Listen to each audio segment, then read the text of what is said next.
اگر ایسا ہے تو عوام ابھی تک اس بہتری سے مستفید ہونے سے محروم کیوں ہیں؟ دوسری جانب ایک وزیر دفاع خواجہ آصف بیوروکریٹس کو کہتے ہیں کہ ہمیں لوٹ کر دوسرے ممالک میں عیاشی کی زندگی گزار رہے ہیں۔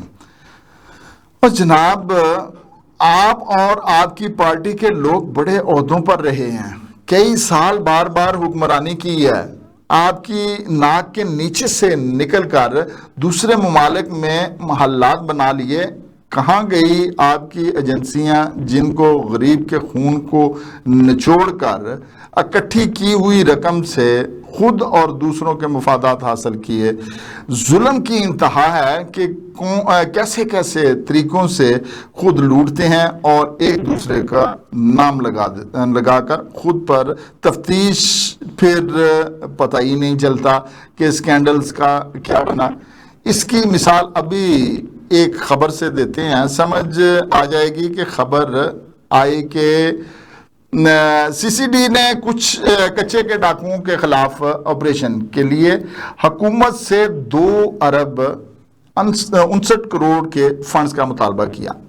وزیر اعلیٰ نے سی سی ڈی کو کچے کے علاقے راجن پور مظفر گڑھ رحیم یار خان میں ڈاکوؤں کے خلاف آپریشن کا ٹاسک دیا، جس پر سی سی ڈی نے آپریشن شروع کرنے سے پہلے حکومت سے 2.60 ارب کے فنڈز کی ڈیمانڈ کر دی، اور جس میں 80 کروڑ انعامی رقم ہے، 75 کروڑ جو ہے وہ خفیہ فنڈز ہوں گے، 80 کروڑ روپے سرٹیفائیڈ تفتیش جو ہے وہ شامل ہے۔ اس کے علاوہ 75 کروڑ 10 لاکھ آپریشنل ضروریات کی مد میں مانگے گئے۔ یہ ہے طریقہ واردات۔ اب یہ پیسے سی سی ڈی کو مل بھی جاتے ہیں اور کچھ ہونا بھی نہیں، کچھ دیر بعد پھر وہی ڈاکو اور وہی سارا کاروبار۔ لیکن اگر معاملہ سیریس ہوتا تو ہمارے خیال میں اگر یہ رقم براہ راست کچے کے ڈاکوؤں کو دے دی جائے تو وہ از خود گرفتاری دینے پر آمادہ ہو جائیں گے، اور انتظامیہ کو ان کی گرفتاری کے لیے تردد بھی نہیں کرنا پڑے گا۔ وہ 2 صوبوں کے مشترکہ پولیس فورس اور رینجرز کے ذریعے عرصہ دراز سے ایڑی چوٹی کا زور لگا رہے ہیں، مگر تاحال ان پر قابو نہیں پا سکی۔ ڈاکوؤں کو یہ رقم دینے سے علاقے کے عوام کی جان بھی چھوٹ جائے جو مسلسل ڈاکوؤں کے خوف میں جی رہے ہیں۔ سی سی ڈی کے اس مطالبے پر ایک لطیفہ یاد آ گیا کہ ایک شخص کسی عامل کے پاس جن نکلوانے گیا جو عرصہ دراز سے اس شخص پر سوار تھا۔ عامل نے موقع غنیمت جانا اور اس نے شخص سے مطالبہ کیا کہ 10 کنستر دیسی گھی کے 2 بوریاں سوجی، 2 بوریاں میدے کی اور 2 بوریاں چینی کی، 10 کلو بادام اور 10 کلو ناریل جو ہے وہ پستہ اور دیگر چیزیں جو ہیں وہ تمہارے جن جو ہے وہ اس کو نکالنے کے لیے ضروری ہیں، پھر یہ عمل پورا ہوگا۔ یہ سن کر، اور جن یہ سن رہا تھا اندر، اور جن نے یہ سنا اور اس شخص سے کہا کہ جناب یہ ساری چیزیں مجھے دے دو، میں خود ہی باہر آ جاؤں گا اور تمہاری جان چھوڑ دوں گا۔ یہ تو جن تھا جو چند کنستر گھی، چند بوریاں سوجی اور چینی کے عوض باہر آنے پر آمادہ ہو گیا۔ کیا سی سی ڈی اس بات کی ضمانت دے سکتی ہے کہ وہ اتنی خطیر رقم لے کر ڈاکوؤں کے جو ڈیروں سے باہر نکال لیں گے اور خوف میں گھرے علاقے کے عوام کو ان ڈاکوؤں سے نجات مل جائے گی؟ اور ہاں، کیا ناکامی کی صورت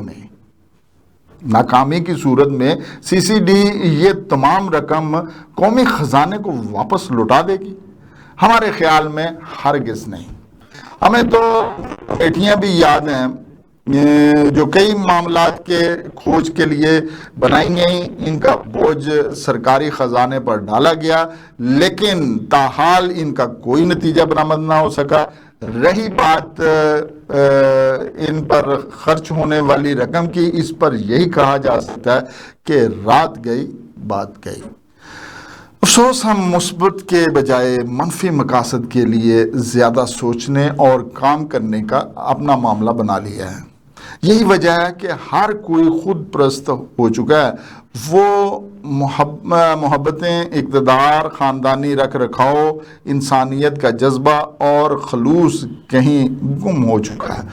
مفاد پرستی کی دوڑ میں اتنے آگے نکل چکے ہیں کہ حلال اور حرام کا تصور ختم ہو کر رہ گیا ہے۔ آپ مفتیان فتوے اور سائلین یا دانشور اور جو چیخیں چلائیں قوم، سب فتوے ہاتھوں کو ٹوکری میں ڈال دیتی ہیں۔ یہی ہماری ناکامیوں اور تنزلی کی وجہ ہے، اور یہی وجوہات زیادہ تر کریمنل مائنڈ پیدا کر رہے ہیں، جس سے معاشرہ بے راہ روی انتشار کا باعث بن چکا ہے۔ ناظرین، یہی صورتحال کے بعد اب جو ہمارے ملک کی ہے، وہ اس میں یہ کریمنل جو ذہن ہے وہ زیادہ سے زیادہ بڑھتے جا رہے ہیں، اور ایک نفسیاتی مرض بنتی جا رہی ہے یہ، اور اسی وجہ سے یہاں کرائم کا سلسلہ بہت زیادہ بڑھ گیا، جس کو کرنے کے لیے حکومت کو اپنے رویوں پر غور کرنا ہوگا، اور بجائے اس کے تشہیر کرنے کے لوگوں کو ریلیف دینا پڑے گا۔ اور جب اگر ریلیف نہیں دیں گے تو یہ کریمنل جو مائنڈ بن رہا ہے، اس نے انتشار پھیلانا ہے، اور انتشار جب تک ملک میں رہے گا اس وقت تک ہمارے پاکستان کو ترقی کے خواب نہیں دیکھنا چاہیے، اور ہمیں سب سے پہلے اپنی عوام کو ریلیف دینا ہے۔ یہ کریمنل ذہن جو ہیں ان کو مثبت کی طرف لے کے آنا ہے، تاکہ وہ پاکستان کی ترقی اور خوشحالی کے لیے کام کریں، نہ کہ وہ اپنا ذہن جو ہے اور اپنی جو طاقت ہے وہ جرائم کی طرف گامزن کریں۔ ناظرین، اسی کے ساتھ ہی پروگرام کا وقت ختم ہوا جاتا ہے۔ عرفان مصطفیٰ صحرائی کو اجازت دیجیے۔ آپ اور ہم سب کا اللہ حامی و ناصر ہو۔